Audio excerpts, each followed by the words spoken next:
తాతయ్య ఇప్పుడు ఒక వారంలో ఉన్నాయి ఎలక్షన్స్, ఎలా ఉంటుంది ఇప్పుడు? కూటమి గెలిచిద్ది అంటారా, లేదా జగన్మోహన్ రెడ్డి గారు ఒంటరిగా వెళ్తున్నాడు, జగన్మోహన్ రెడ్డి గారు గెలుస్తారు, ప్రభుత్వం ఏర్పాటు చేస్తారా? జగన్మోహన్ రెడ్డి ఒంటరిగా ఉంటారంటండి.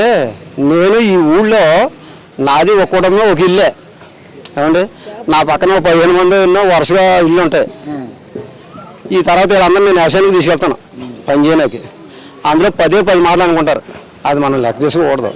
అయితే మనం చెప్పుకోవాల్సింది ఏంటంటే ఒంటిగాడు ఉన్నంపు సపోర్ట్ అవ్వాలి, కానీ అది న్యాయం అన్నా అన్యాయం అన్నా అన్యాయానికి ఎవరు పాలైపోరు కదండి. న్యాయానికి చెప్పాల సబు అయినా చెప్పరు 10 మంది ఉన్నవాళ్ళు. ఏంటి వాళ్ళు ఉమ్మడి తమ్ముడు తేవదు వాళ్ళకి. నువ్వు చెప్పానుగా, నువ్వు చెప్పు తమ్ముడు, నువ్వు చెప్పు నాన్న. ఉమ్మడి తమ్ముడు తేవదు అంటున్నావు, మరి పవన్ కళ్యాణ్ ఏమో మేము అందరూ కూటమి కట్టాము, జగన్ పని అయిపోయింది, ఓడిస్తామంటున్నాడు కదా. ఎవరి ముందండి? జగన్ ముందా? జగన్ గారి ముందు జగన్ ఓడిస్తాను అంటున్నారండి. నేను జగన్మోహన్ రెడ్డిని వాడింతానన్నా వాడు సింగల్కి వచ్చేసి కదండి, సింగల్కి వచ్చేసి కదా. మళ్ళీ లాడ్ రావాలి ఈడు రావాలి ఈడు రావాలి మీరు అన్ని పోగేస్తాం ఎందుకండి, ఇవన్నీ మోకాళ్ళ ఎందుకు? ఈ యుగంలో మేము పండుగ వెళ్ళి వాళ్ళు బట్టి వంటలు అంటారు, ఇటుకి బట్టి వంటలు. మీరు ఏటమ్మా ఏం చేశారని జగన్మోహన్ రెడ్డి కొట్టేస్తానంటున్నారే అంటారు. మేము ఇటుకి పెడుతున్నాం, డాక్టర్గా లారీగా ఇటుకి లోడ్ వేసుకుంటాడు బేరు చేస్తున్నాం. ఇది ఎక్కడికి వెళ్ళాలి సార్ అని అడుగుతున్నాం. జగన్మోహన్ రెడ్డి కాలనీకి పోనండి, అప్పుడు కొళ్ళు అంతలేదండి. జగన్మోహన్ రెడ్డి కాలనీకి వెళ్ళా అన్నప్పుడు ఆ ఇటుకి ఎక్కడికండి కొళ్ళు అనలేదా ఈ అసలు పడించి. ఈ రోజు అంటే జగన్మోహన్ రెడ్డి ఏం చేయడని మీరు ఇంకా జగన్మోహన్ రెడ్డి అంటారు. మేము ఈ రోజు మా ఊరు కాలనీ ఇచ్చిన కాడ అయితే నవకొండ రోడ్ కాలనీ ఇచ్చిన కాడ అయితే నీరు కట్టడానికి వెళ్తే నేను నాశనైనా వెళ్ళిపోయామండి. అక్కడ సమాధులు అండి, సమాధుల కాడ ఎలా కట్టాలి నీరు ఏటని చేయక్కడ అంతకాలం ఉండదండి. ఈ రోజు అక్కడ కలకడం అయిపోయిందండి, అది సమాధులు ఇంకో దిక్కుని మార్చారండి. అక్కడ ఇలా ఊరు చేయడండి, అలా ఎక్కడికక్కడికే ఊరు అయిపోయిందండి. ఇంకేం కాపాడాలి సారో ఏం చేయడు రోడ్లు పోయాలట. రోడ్లు పోతే వచ్చింది ఏంటండి, ఏమవుతుంది? ప్రజల మీద డబ్బులు ఇస్తాం తప్పట, అది ప్రజలకు డబ్బులు ఇస్తాం చాలా తప్పట. ఇంటికి రేషన్ కార్డు వెళ్తాం చాలా తప్పట. పెన్షన్లో వారంటీలు ఇస్తాం చాలా తప్పట.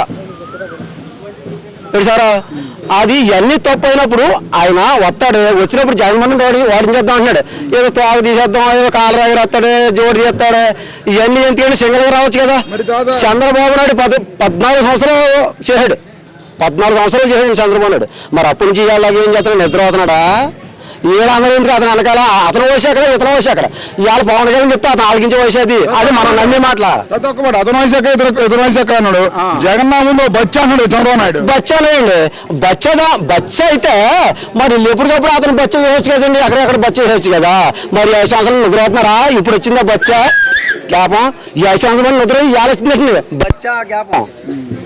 అదేంటండి, అలాగా మనల్ని మేలు చేసిన మర్చిపోకూడదు. ఇప్పుడు ఇక్కడ ఉన్నారా, అప్పుడు ఉన్నారా? గీతమ్మ గారు మాకు అందుబాటులో ఉంటారు. ఇలా ఎవడో వస్తాడు, ఏదో చెప్తాడు, ఏదో సోది చెప్తాడు.